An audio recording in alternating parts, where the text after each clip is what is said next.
Kabila gani? Maana Mjaluo au nini? Watu watakuwa wanajiuliza. Mimi changanya tu. Mchanganyiko ngapi? Mama yangu ni Kikuyu. Baba yangu ni Mwehe. Unajua kama ukishajua wewe maana ya interview, huwezi kukataa kufanyiwa interview. Unless wewe labda brain yako hapana mzuri, unaleta complaint. Au wewe mtu una matatizo, ndio maana wewe ukiwa wewe unaruka kichwa kinachomoka. Kujua wewe ni mtu wa aina gani? Mimi ni polite, mtu mtaratibu. Lakini appearance kwa sura yangu ikitazama unaona kama huyu jamani jambisi. Wakati mimi hakuna unaye. Sema sura yangu tu ndio nafanya kwamba huyu anaonekana mkali, kumbe mimi ni polite, tu mtu mtaratibu, mtu wanasema mtanasati. Kiswahili hiyo nao. Na tuseme labda mtu anataka kufahamu. Wewe unaweza uko wazi kutaja umri wako? Una miaka mingapi sasa hivi? Mimi na 70. 70. Nimezaliwa 1950 mwezi wa 4. Ulizaliwa wapi? Hapa Dar es Salaam. Kwa hiyo umekulia hapa downtown? Hapa nimekulia tu. Haukuwahi kwa baharia wewe? Maana watu wa zamani wote baharia wametaka kusafiri. Baharia inategemea na family. Familia yako kama inalegalega mtoto anacheza. Lakini mzee wangu alikuwa asikii vizuri masikio yake. Alikuwa na matatizo. Kwa hiyo yeye alikuwa mkali sana. Kwa hiyo mimi hata michezo nilikuwa naogopa kucheza. Kwa sababu yeye alikuwa apende, yeye anataka wewe umsaidie kazi yake. Unajua sisi tumekulia kwenye magenge. Babangu alikuwa elimu hakuna. Kwa hiyo kama hivi mama mtilie kwenye Mikonge huko Mbezi, hapo Kawe huko kulikuwa na kolona moja ya kutengeneza hii katani. Sasa hiyo ndio sasa alikuwa analipa, anawapikia kwa bills, ongea analipa cash. Sasa hapo naye akawa anataka watoto wasome, kwa sababu yeye amekosa kusoma. Mimi kasoma, ndio nimeanzia mimi kusoma Kawe Primary School, Dar es Salaam hiyo, wilaya Kinondoni. Kwa hiyo sasa umesoma alafu baadaye mzee hataki mchezo, na ikawaje ulipotoka shule ukaingia kwenye sanaa? Kwanza yeye alikuwa apendi mpira. Unaona, ukitoka anaangalia saa. Unakwenda shule. Ukitoka saa 8 na dakika 15 kwa sababu ni umbali mpaka alinunulia basikeli. Niwe nimefika pale, yeye akafanya kazi majukumu mengine. Mimi nibaki napika chai, kukanda mandazi, kuchagua maharagwe, kusonga ugali. Ilikuwa hatari. Ilikuwa mgumu, hatari sana. Kwa hiyo ndio nikawa nimeendelea. Baadaye ndo miaka ile ya 65 nikaenda kapelekwa Kenya. Kupelekwa 65 kaanza form 1. Form 1 mpaka form 4. Niko Kenya. Sasa debate zile kule katule mnajadili kitu fulani, mnabishana, hawa huko nabisha, hawa huko nakubali. Sasa ile changamoto ikaja kwa kichwa. Alafu kulikuwa bana hizi kipindi cha michezo hizo. Kwa hivyo nikawa mimi nikajikita huko. Hii Kijaluo nilipatia kule.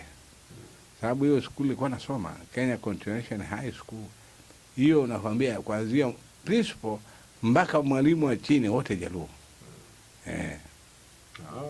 Tulikuwa na Tanzania 2 tu. Moja mtu ya Tanga, nilikuwa naitwa Nasoro, lakini imeingia kwa makaburi, imekufa. Halafu kabaki mimi. Na sasa baada ya kusoma Kenya ulikaa muda gani kule? Kule nilikaa miaka 5. Nikarudi. Kurudi hapa nikaajiriwa na Posta. Posta akapeleka mimi Mwanza nikakaa mwaka mmoja, akatupa mimi Bukoba miaka 10. Sasa kule ilikuwa hakuna television, hakuna radio. Radio ni hii, Radio Tanzania. Au kule unasikia Uganda. Radio Uganda na Kenya kidogo. Lakini hamna television, hamna nani. Si unajua mikoani wakati huo hakuna kitu kama hiyo. Ukiwa na miaka mingapi hapo? Wakati niko Bukoba. Nimemaliza form 4.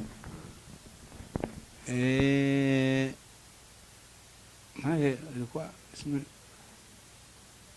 kwa kweli sijapiga mahesabu mzuri, lakini mimi nilikuwa bado ndio yanki kijana sana.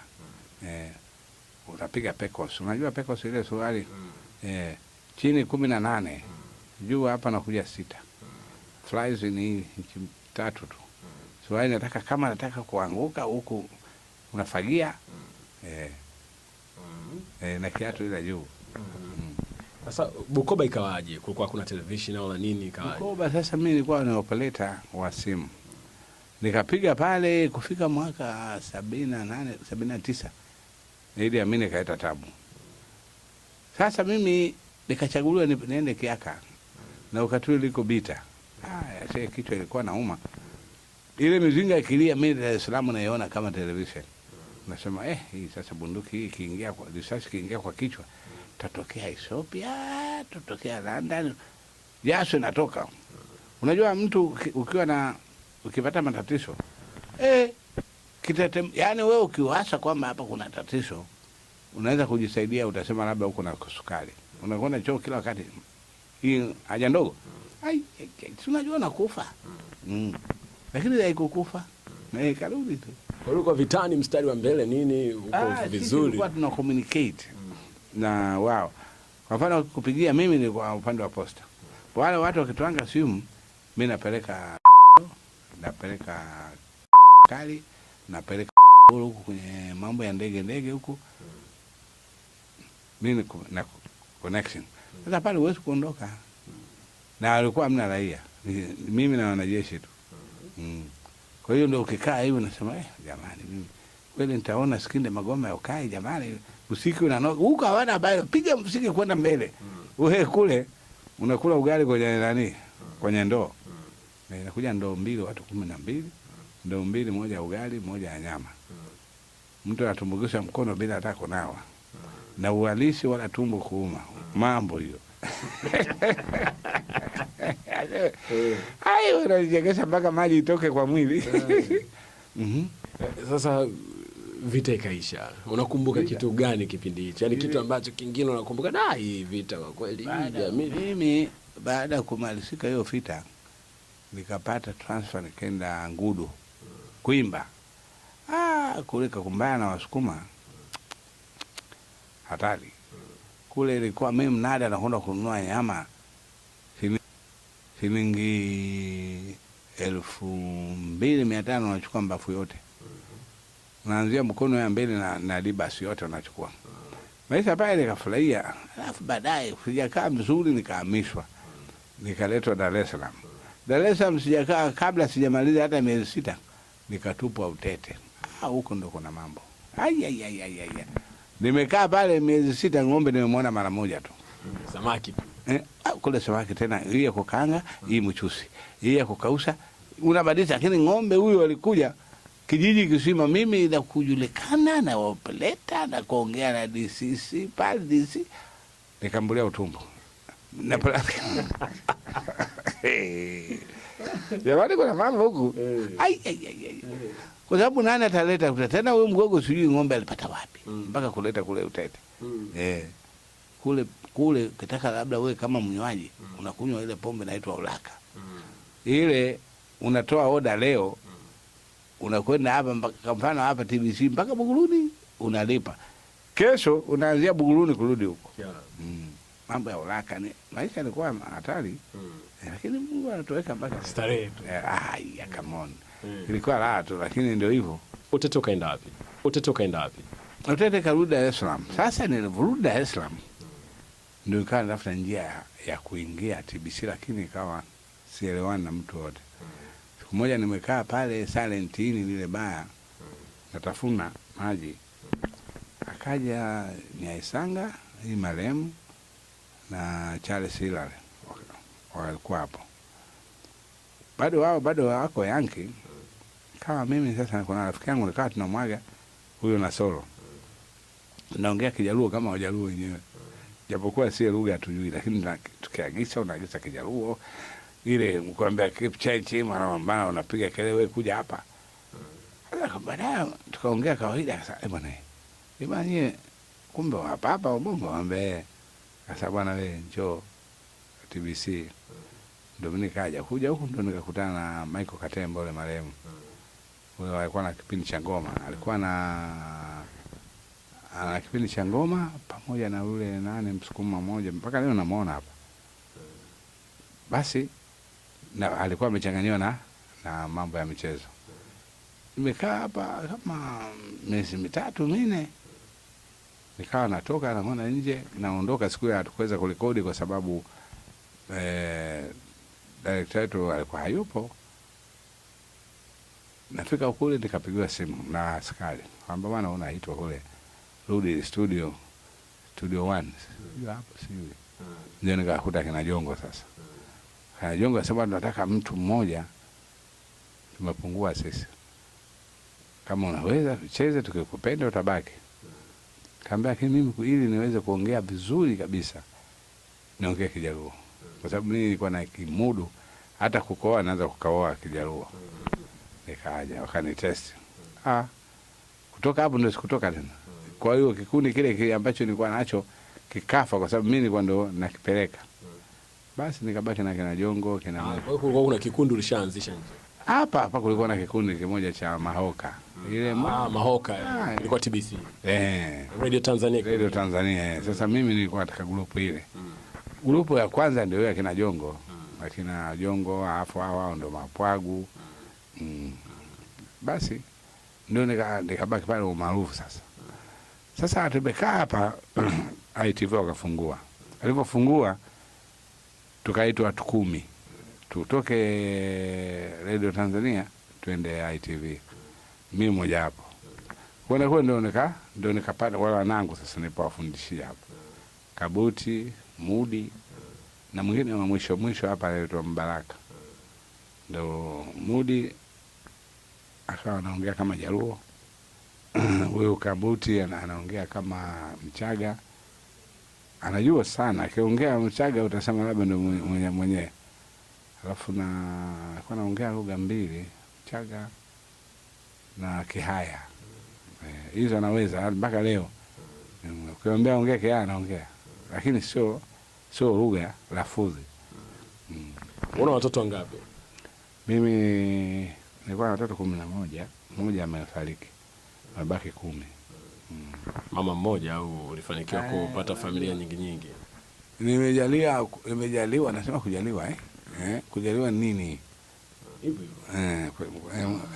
Au napendwa sijui na magano. Pewa sijui. Ni bahati. Gifti. Sasa mimi ilikuwa nakana mwanamke, kila mwanamke kitaka kuoa nakuta yeye Muislamu. Nambaya badili dini uitwe Sefu, nambaya hapana. Nasonga mbele, napata tena mwingine. Wakristo walikuwa wamepotea sijui walihama. Mwisho ndio nikapata tena. Sasa yeye nimwambia badili dini, akasema basi mimi nakubali.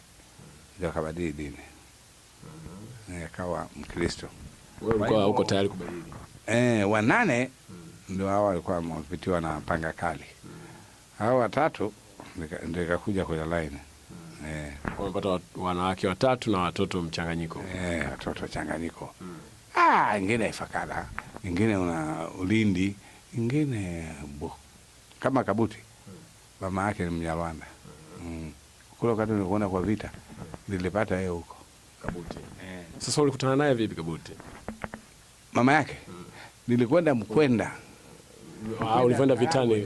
Kwa hiyo niko huko tukaenda sehemu moja inaitwa Mkwenda, ndio Wanyarwanda wako pale. Sasa sisi tulikwenda kupatrol na ile gari ya mimi sikupaswa kutoka pale kituoni, lakini ili kunyoosha miguu nikaenda huko na askari.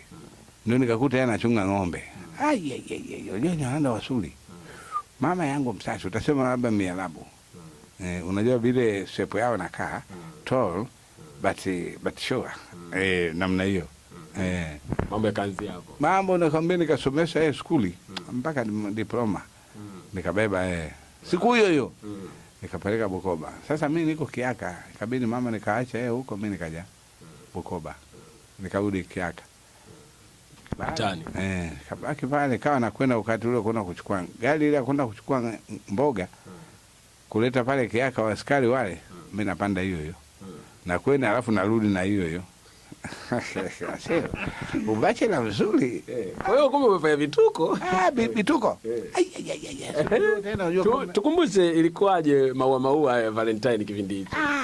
Hamna Valentine. Kitu unakumbuka kipindi hicho, leo unaenda na gari ya nyama unarudi. Pale unakaa kwa mbele, anakaa makapteni, wanakaa sergeant. Sisi kala hoi unakaa huko nyuma huko na ng'ombe. Unakaa pande moja hivi, pande moja unakanyaga ng'ombe mpaka huko. Sasa wakati ule nilikuwa nakwenda sababu wife yuko kule. Sasa mimi nitakaaje huku? Na uwezi kuhamisha kusema labda ukuhamishe urudi, hamna. Mpaka vita ishe. Unaenda unarudi. Nakwenda narudi. Wiki inakuja mara 2. Lakini kuomba ruhusa. Sio unang'oka. Mbona unapata shida? Ndio Kabuti kapatikana, lakini baadaye ulimwacha kule au ulikuja mkakutana tu baadaye? Kabuti. Kabuti mimi baada ya unahamishwa kuja Dar es Salaam, kwenda Ngudu. Tuko na mama yake. Kabuti alikuwa hajazaliwa. Na rudi Dar es Salaam ndo Kabuti akazaliwa. Mama yake nikaacha yeye Mwanza, alafu akanifuata.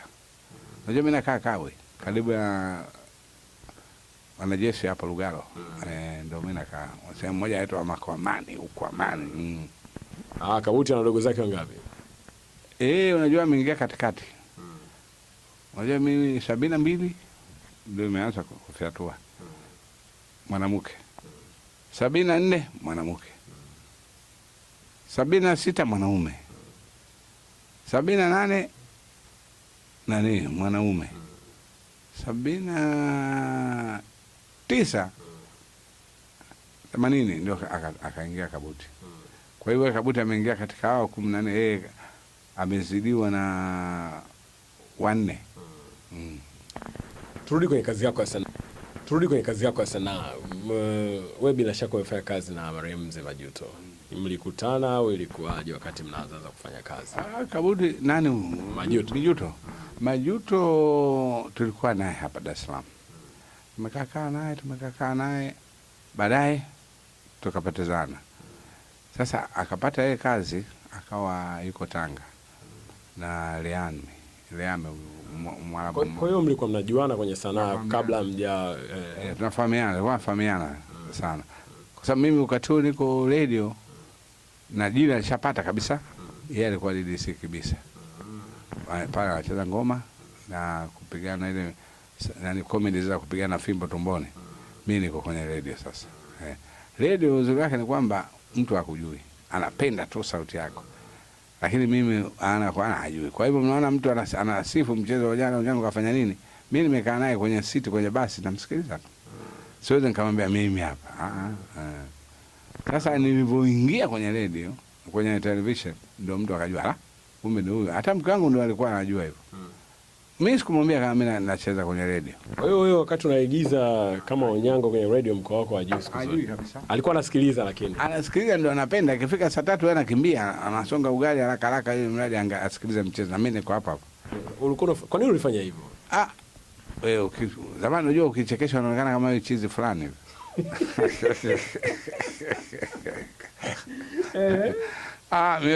Sasa mimi chizi nitamkosa mtoto. Kwa hiyo ukawa unamuongopea. Sema bwana mimi nampenda huyo. Anipenda mimi na wakati mimi niko pale. Naambia hii michezo yao hii. Hajui ila siku moja voucher ya hapa Radio Tanzania nikaisahau kwenye mfuko. Mambo ya malipo yale. Malipo yale. Sasa anataka kufua nguo akakuta jina na mimi la kwangu. Ukatoa nimeshacheza miaka 5 yeye ajui. Ndio akamwambia wewe mtu mbaya sana unaweza kaua mtu. Kwani mimi nitamsifu Onyango kumbe Onyango yeye ndio wewe. Kwanza mwanzo sikujua mimi kama kaniambia sio mimi kaambia karatasi wewe sio jina lako. Sasa alijuaje Onyango ndo wewe na hii? Jina pale bracket. Waliweka kwenye bracket. Lazima amalize pale bracket Onyango. Sasa Onyango ni wewe? Kulikuwa kuna mazungumzo pale nadhani kama. Yeye alivyoipata yani maana ingia maji akaipiga pasa kaiweka. Sasa mimi nimefika makula chakula na maliza na nao naona nimewekwa ile karatasi pale. Kuangalia hapo kwamba umepata wapi? Nimekuta kuna swali. Alafu wewe mtu mbaya sana. Wewe kumbe na Onyango ndio wewe? Basi hapa jina imeandikwa Isa Joseph bracket Onyango, Radio Tanzania. Alafu nikamwambia nilikuwa naogopa maana sije nikanyang'anywa. Maana utaona mimi chizi. Unajua zamani kuchekesha mtu akuona wewe mtu ajabu sana. Kumchekesha mtu? Naona wewe vipi? Kwa hiyo mliendeleaje baada ya pale? Tuliendelea, lakini sasa naye akaondoka vile vile. Hiyo wazazi unajua wengine wazee wanavutia kwake. Kwamba mwanangu abadilishe nini bwana, mtoto Islamu kani bwana. Lazima nikaona sasa mimi nitabadilisha vipi? Na babangu akaniambia usibadili dini kwa sababu ya kitu. Badili dini kama wewe mwenyewe unapenda. Basi ndio mimi nikabaki. Kujulikana wewe kulishawahi kukuponza? Unajua mimi mwenyewe nimecheza michezo mingi sana. Na nimefahamika muda mrefu. Sema ikawa sasa mimi mwenyewe nijilinde. Kwa sababu safari moja ilikuwa Mango pale. Nimekaa. Nimetoka nyumbani kule kidogo nikamwambia naenda kwenye party ya jamaa. Kumbe mimi nimekwenda kucheza Tanga Pepeta. Basi wakati ndio inaanza kabisa. Akaja mama mmoja tunakaa naye karibu kabisa. Akanikuta mule. Kuja Tanga Pepeta.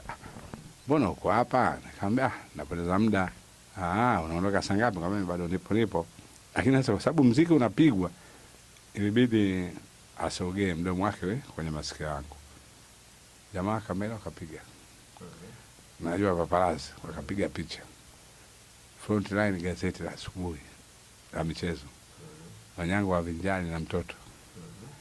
Sasa yule mwanamke kaolewa, alafu kujirani yangu, alafu mimi ndio inaonekana kama tulipanga tuwe kule.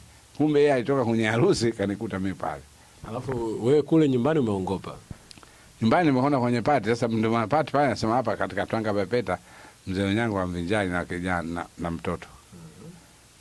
Unajua mwezi mzima hiyo kesi ngumu hiyo. Yule bwana kijana alikuwa mdogo. Kwa sababu hata binti yake alikuwa sio mkubwa. Naomba bwana mimi kanikuta. Unaona? Mimi nilikuwa mzikini. Mama naye anasema wewe ulisema unaona kwenye pale mbona uko na mzikini tena? Unaona ikawa kitu kinagongana. Baadaye kajulikana sio kweli. Na mimi nikaona na mimi nikajikata. Nikaona mambo yako kwenda huko. Inakuwa shida, unaweza kupoteza familia. Angalia saizi sanaa inavyoenda. Hizi sinema zinazotengenezwa saizi teknolojia labda imekuwa, lakini jinsi nyinyi mlivyokuwa mnafanya, unaona kuna tofauti gani saizi? Tofauti ipo kwa sababu unajua sana hiyo kwanza waandishi hamna. Waandishi kusema kwamba naandika kwa sababu sisi tuna story nyingi. Kuna kina Mkwawa, kuna story yani nyingi sana Tanzania. Sasa waandishi wachache. Matokeo yake mtu anaandika hiyo story moja anauza mara 5. Na uchezaji hamna. Mchezaji sasa hivi analipua havai uasilia. Wewe unamwangalia kabisa unamwona mtu anasema nimefiwa bwana. Unaona hivi nimefiwa, sinaona hivyo. Sasa unashindwa kuelewa huyu kafiwa vipi? Kafiwa au labda na huyo jamaa kazimia huyo. Sio kafa kweli. Sasa uasilia na wewe unajua mtazamaji anataka kikustue na wewe.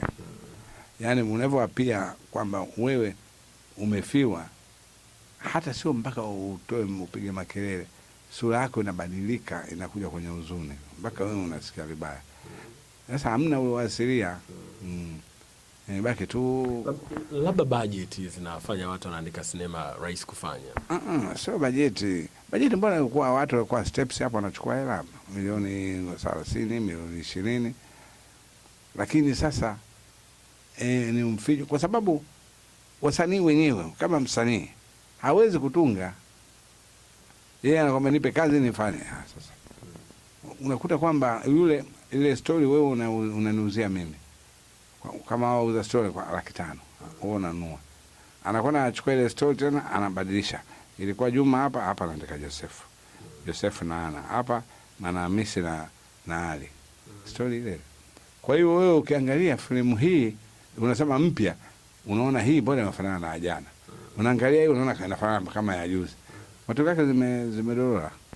Ni tofauti na wenzetu. Wewe unaangalia mtu tamthilia au unaangalia comedy, mtu anasisimka, anaanza akacheka siku nzima. Comedy sasa hizi imebadilika sana, labda lugha ama matumizi inafanyika tu mitandaoni sana sana. Hii unaionaje wewe kwako? Comedy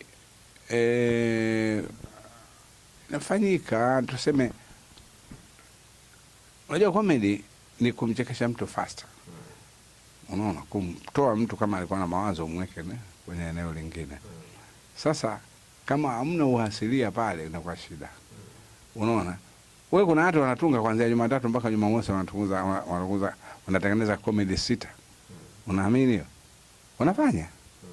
Alafu naye bei yake inakuwa chini. Sio wanauza milioni. Sasa yana ile sikose hela kula. Yeye anapeleka tu. Na anapata mahali pa watu wananunua.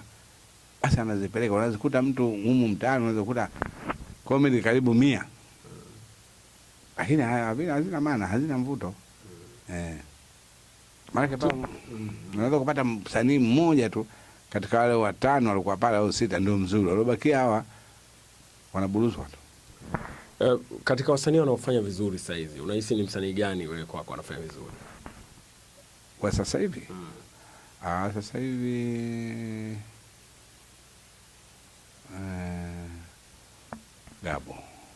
Gabo mzuri. Akiwezeshwa yule ni mzuri. Ukichukua Gabo na Madebe, unafikiri nani ana nafasi kubwa ya kwenda mbali? Gabo hatari. Kwa nini?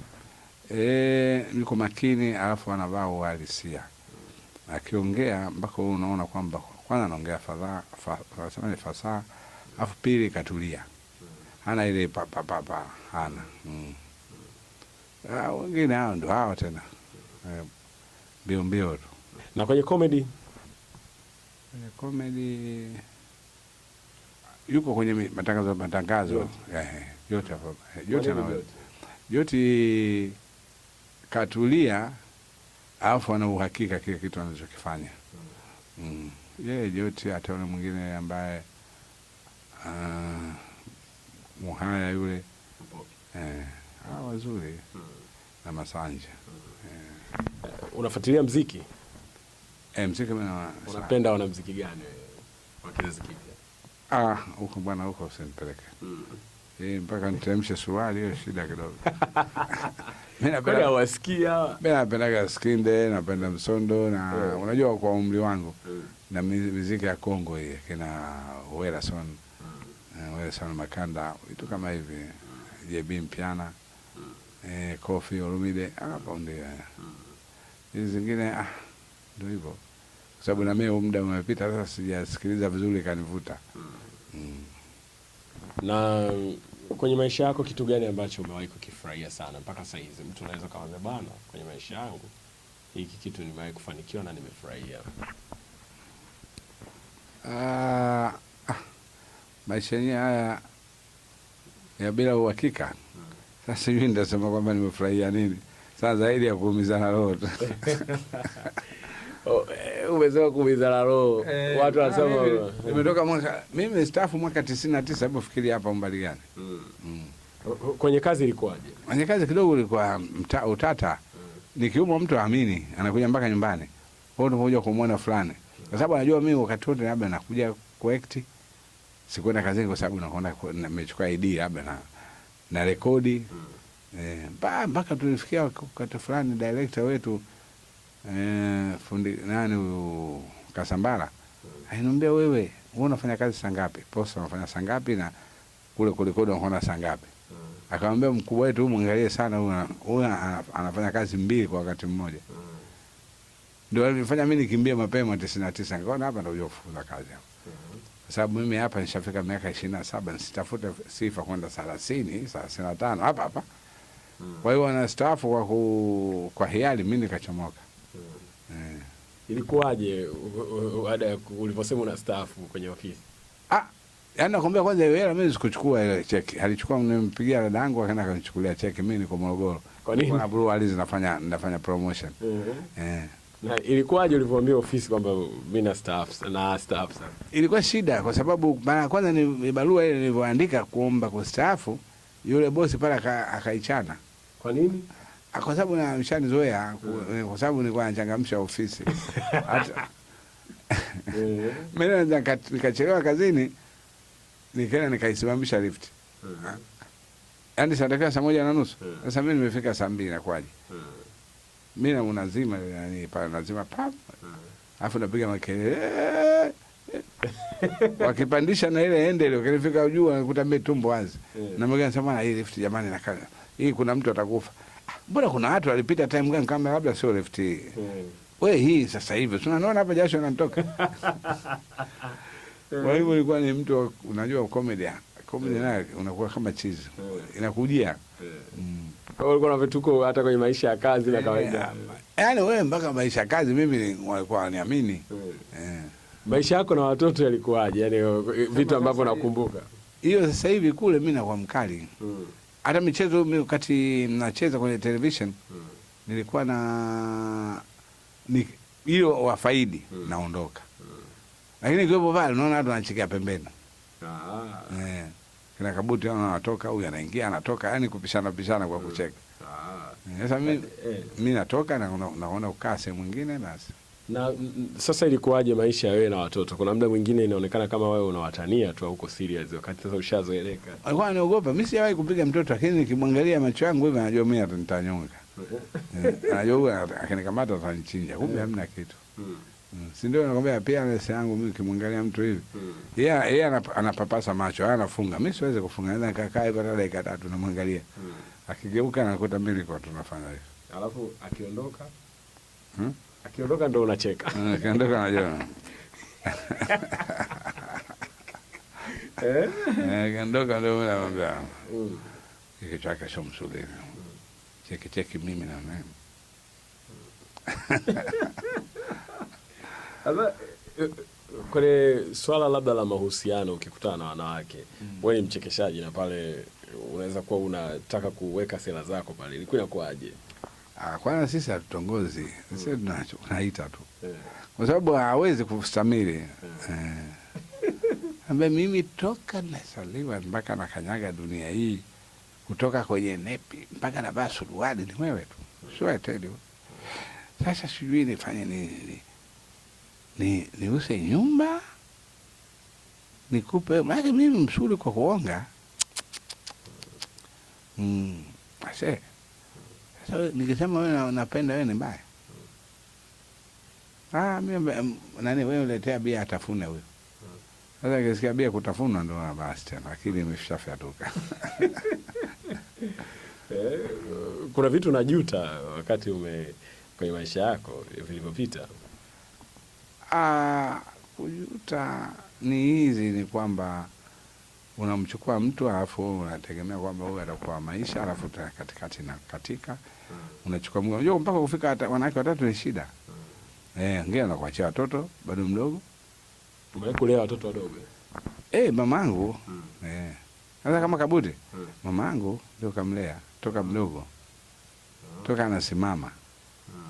Sasa unajua afu na mwanamke. Hana kazi hiyo. Mwanamke hajui kama ulihama muji unaita umehama muji. Ukienda sehemu nyingine afu mtoto analetwa na mapolisi. Ilikuwaje hiyo mkasa unaweza kutukumbusha? Mkasa mama mtu alikimbia akamwacha mtoto. Akachukuliwa yule mtoto akapelekwa Bugando. Mama mtu akapatikana akafungwa mwaka mmoja. Kwa nini? Kwa tendo cha kumtupa mtoto. Alimwambia mama moja nishikie na kuja. Yeye akakimbia. Kwa hivyo yule wakamchukua kamlaza kule nani Bugando. Na yeye baadaye ndo akapatikana. Baada ya kufungwa mwaka mmoja akaletwa. Mimi sina habari. Hujui kama alifungwa? Mimi sijui nimesababisha sepa. Mimi tukaa nyumbani na mke wangu na mtoto mwingine mdogo nimeweka kwenye mkeka. Unajua tena ukatoa huko Swahilini ukaweka mkeka unajifanyia huko beach. Kumbe hamna lolote. Perfume huko na huko. Wewe unaweka dirisha mzako anaweka choo. Basi pale nimetulia. Naona Unaona askari wa kike anaingia, askari wa kiume anaingia, mjumbe anaingia na katoto. Kumwangalia yule mwanamke ajua mama. Sasa hebu fikiria mkeo anavyokuamini, alafu anaitwa mtoto kwamba huyu ndo kaletwa na mwanamke. Na wewe mkeo hujawahi kumwambia? Sijamwambia kama mimi nilichepuka. Kama kila saa naambia mimi na wewe tu. Hatari. Alafu babangu mzazi yupo wakati huo. Na mama yupo. Kuna ka nyumbani hapo. Yaani nimeingia ndani natoka naona kama dunia ipasuke. Bwana, tumekuletea mzigo wako huu. Saini hapa. Mjumbe saini hapa. Mwanamke tunamwacha hapa hapa. Sasa wewe mwanamume unatafutia kitanda wapi? Na hiyo saa 12 jioni. Unaona? Mtoto analia. Msaidie na wewe kubeba, maana nimeshabeba siku nyingi.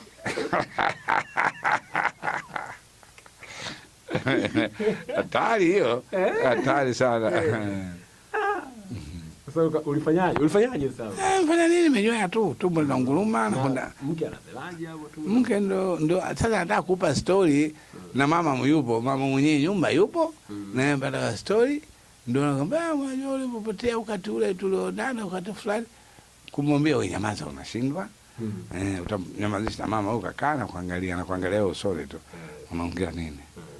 Ndio hivi. Afadhali hapa nitaka hapa wewe pata shida na mtoto huyo. Unaona sasa inakuwa noma. Hiyo issue ilishaje yani? Issue nimeachiwa. Ilishaje sasa? Aliacha mtoto akaondoka zake. Akashinda. Unajua yule mtu aliyokuja yule binti alikuwa kidogo wa barabara huko. Sasa akawa akisikia Skinde, ukatoa Skinde na Msondo wanachuana au na kina Kasheba sijui nani. Anataka lazima uende umpeleke. Kwa sababu yeye kasikia kwenye radio. DDC kibisa nipeleke. Sina hela nitakwenda mwenyewe. Sasa unaonaje hali? Na kumpiga wezi. Na kweli ukizubana anaondoka kama kumsikia. Utakuta mtoto yuko pale anagaragara kajisaidia haja kubwa ndogo, yeye yuko kwenye mziki. Anarudi asubuhi. Unaonaje? Hapo na mke mwingine yupo ndani. Anakwambia ndio nataka. Yule katulia tu anakuangalia. Mekelele mimi sitaki, mchukue mwanao akatoka nje mbembeleze.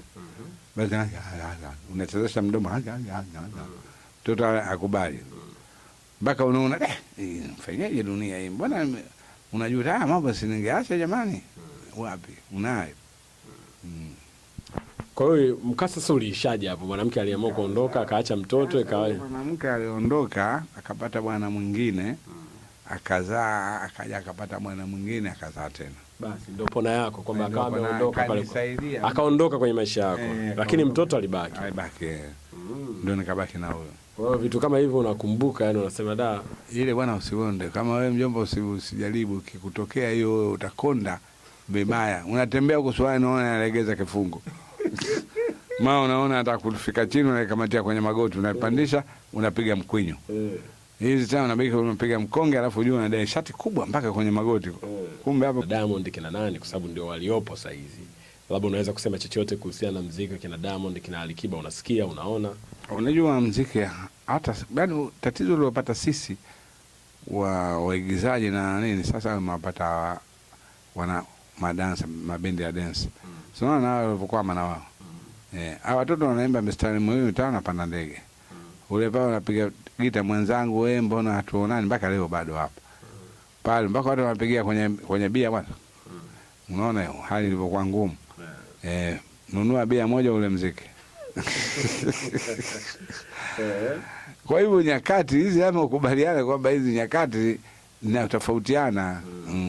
Watajaribu kurudisha lakini haitafika kama wakati ule. Zamani ile wewe saa 3 ukiingia pale DDC pale pa kupita hamna. Sasa hivi unapiga unaona maspika yanatoka mapanya, sasa uone shida hii. Kwamba unajua kwanza sanaa yenyewe inataka elimu. Wao wakaze, yani angalau kama vijana warudi shule. Wajifunze zaidi ambapo waweza kuzidi pale walipo. Unaona? Kitu kingine bidii, alafu wajaribu kutunga vizuri.